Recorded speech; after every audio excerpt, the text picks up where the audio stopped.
with The Circle. Now, while it may not be seen as politically correct, many women long for one gender baby over another when they're pregnant. To tell us how we can prepare ourselves when things don't go according to plan, please welcome psychologist Sally and McCormack. Welcome to the show. Now, it is true that many parents watching have a clear need or want for a certain gender, be it boy or girl. What do we do when it doesn't happen? Well, for a start, that's absolutely true. And there was actually a study that said that 19% of women and 33% of men wanted a boy first. Mm-hmm. And the thoughts about that were, probably for, carrying on the family name or, protecting any other older siblings. But I guess what we have to do is to be happy with with what we get. We can actually want a particular sex of a child, but to be really, really careful that in no way is that communicated at any stage to the child that we end up with. What about feelings of shame about wanting one over the other? I think that it's quite normal. We have so many politically incorrect thoughts in our heads, and that's just the reality. We do think these things. We might have particular desires, and not just with children, but with a million different things, and that's okay to have the thoughts. It's the carrying through or the absolute obsession with them that becomes a problem. So wanting a particular child first, whether it's male or whether it's female. We know Posh Spice had 3 boys and was desperate for a girl.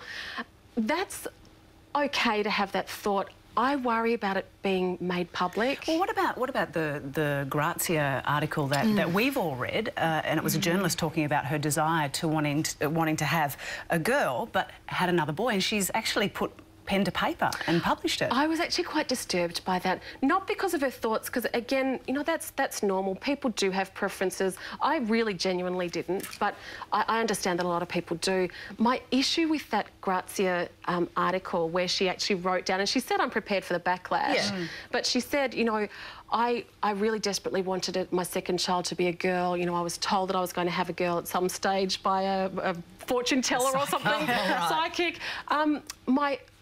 What I fear for that child, for that second child, is that they're going to in some way feel that they're a disappointment. If you think about divorces, and those of us who work with children and families know that for some reason a child always blames themselves for a divorce, even though they have nothing to do with it.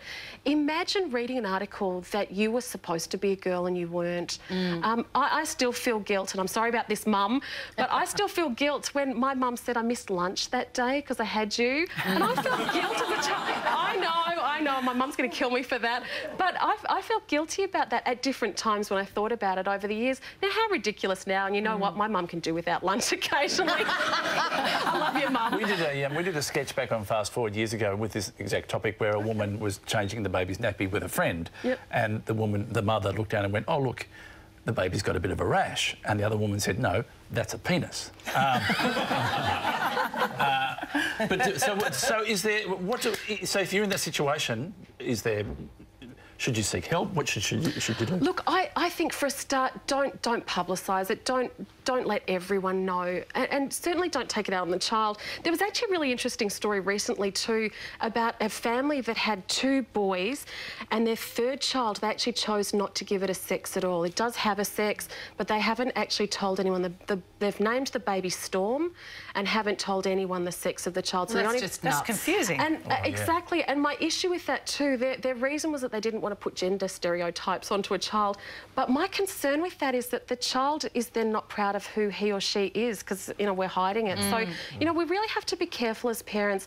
But be happy for having a healthy child, whatever it is. True. I think for me, the treat of being pregnant is to be somebody's parent. Absolutely. That's the joy for me personally. So it actually doesn't matter who comes out, because they each come with their own treats. You know what I mean? For me as a parent. So that's how I see it. I think people also need to be careful. My sisters have had a whole run of boys, and it was one after the other. And every time they got pregnant, people were like, oh, maybe this will be the girl. And then when the boy arrived, everyone was like, oh, you must be so disappointed. I think people need to be careful as well with how they treat people. Pressure, I had 5 daughters, and by the time the 5th one came around, who is here, everyone was saying, oh, great, you're trying for a boy. No, we just wanted a healthy child. We didn't really didn't care. And the fact is, with pregnancies and with children, they are all different despite their sex. So, you know, the pregnancies were different. I was convinced a few times that I was having boys because the pregnancies were so different, and certainly I was wrong. But even the personalities of them, they're so different. So, you know, be happy with whoever you end up with. Please don't tell the children that you don't want, that you wanted another sex, because that's just really damaging. Fabulous. Would you please thank Sally Ann McCormack? Thanks, Sally Ann. It's Wednesday, you're watching The Circle.